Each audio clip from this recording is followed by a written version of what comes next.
আসসালামু আলাইকুম। ওয়ালাইকুম আসসালাম রাহমাতুল্লাহ। শবে মেরাজ ও শবে বরাত উপলক্ষে আমাদের সমাজে প্রচলিত ইবাদত এই সারা রাত নামাজ পড়া, হালুয়া রুটি বিতরণ করা শরিয়া। আপনারা হালুয়া রুটি বন্ধ করে দিতে চান? দেন। শরীয়ত মর্যাদা কতটুকু? শবে মেরাজের রাতের কোনো খাস ইবাদত হাদিসের মধ্যে আসে নাই। এই জন্য কোন রোজা রাখতে হবে তাও কোন হাদিসের মধ্যে নাই। অতএব এটা এইগুলি এমনি ইবাদত তো আসি, প্রত্যেক রাতের মধ্যে তাহাজ্জুদ আছে না, আমিনাল লাইলি ফাতাহাজ্জাদ বিহি নাফিলাতাল লাক। তাহলে আপনাকে তাহাজ্জুদ পড়তে বলা হয়েছে বিশেষ বিশেষ রাতে না, প্রতি রাতে।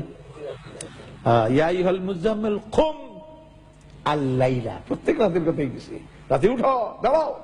সুতরাং আপনি ওইগুলি করলেই তো আপনার শবে মেরাজ সব এসে যাচ্ছে, এর মধ্যে কোনো কিছু বাদ থাকছে না। কিন্তু এই জন্য আলাদা কোনো যদি ইবাদত করা হবে সেটা হবে বেদআহ। সেটা কি?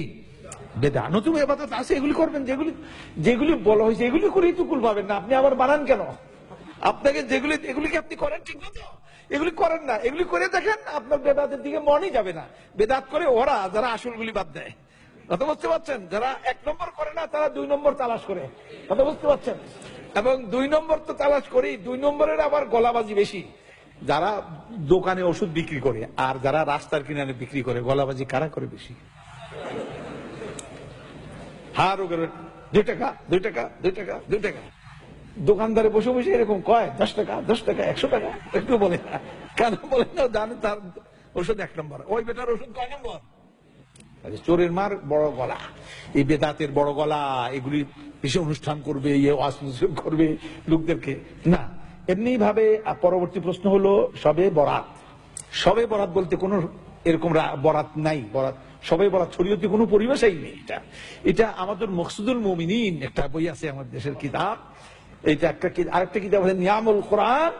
এই টাইপের কিছু কিতাব আছে, এদের নিজস্ব পরিভাষা। আর এরা পরিভাষাগুলি পাইছে প্রচলিত মৌলবীরা ওয়াজ টোয়াজ করছে, এগুলি শুনে দুনিয়া এগুলি লিখে টেকে দিছে। আর আমার দেশের লোকেরা এগুলি পবিত্র কিতাব মনে করে, প্রত্যেকটা ঘরে থাকতেই হবে এই কিতাব। সুতরাং এইসব কিতাবের মধ্যে কিছু ভালো কথা আছে আর আজে বাজে কথা প্রচুর আছে। সুতরাং একদিন টেলিভিশনে, আপনি মজার কথা শুনে নেন, টেলিভিশনে প্রশ্ন উত্তরে লাইভ অনুষ্ঠানে একজনে আমাকে প্রশ্ন করলো যে অমুক ওজিফার কিতাবটা সম্পর্কে আপনি কি বললেন? আমি এর মধ্যে কিছু ভালো কথা আছে আর অনেক আজে বাজে কথাও আছে। প্রোগ্রাম যখন শেষ হয়ে গেছে, ওই কিতাব যেই লাইব্রেরি থেকে প্রচার করে, ওই লাইব্রেরির মালিক আমার টেলিফোন করছে, কয় এই নম্বরটা কি জাফরি হুজুরের নাম্বার? আমি বলি হ। কয় যে অমুকের পুত, তুই এটা কি কইছ? আমি খুব হাসলাম, আমি কাঁদলাম না। আমি বললাম মিসকিন, এই লোকটা মিসকিন, কারণ জ্ঞানকে সে গ্রহণ করলো না। জ্ঞানকে গ্রহণ না করে সে অন্ধকারই কি করে, এটাকে সেই হালুয়া রুটি, অন্ধকারে হালুয়া রুটি খাইতে সে আমার উল্টা গালি দিল। আচ্ছা, আমার কাছে মজা লাগলো, এই গালি কি নবী সাল্লাল্লাহু আলাইহি ওয়াসাল্লামকে দেওয়া হয়নি? দেওয়া হয়েছিল? দেওয়া হয়নি। সুতরাং আমার গালি দেওয়াতে ভালোই লাগলো আমার কাছে। এরপর আবার একদিন করছে, কয় বেটা তুই মরবি না, মরিয়া দেখ, তুই ওজিফার বিরুদ্ধে কথা কইছস, তুইও কবরে যাবি। তার দেখ ইন্না লিল্লাহি, এর মধ্যে দুরুদের লাকি, এরপরে দুরুদে হাজারি, এরপরে দুরুদে তাজ, এগুলি কোত্থেকে আনছে? ইন্না লিল্লাহি ওয়া ইন্না ইলাইহি রাজিউন। এই সমস্ত তারা। আর দোয়ায়ে গঞ্জুল আরশ, তারপরে দোয়ায়ে কুমকুম ইয়া হাবিবি, ইন্না লিল্লাহ, এগুলি পড়ে লোকেরা বসে বসে।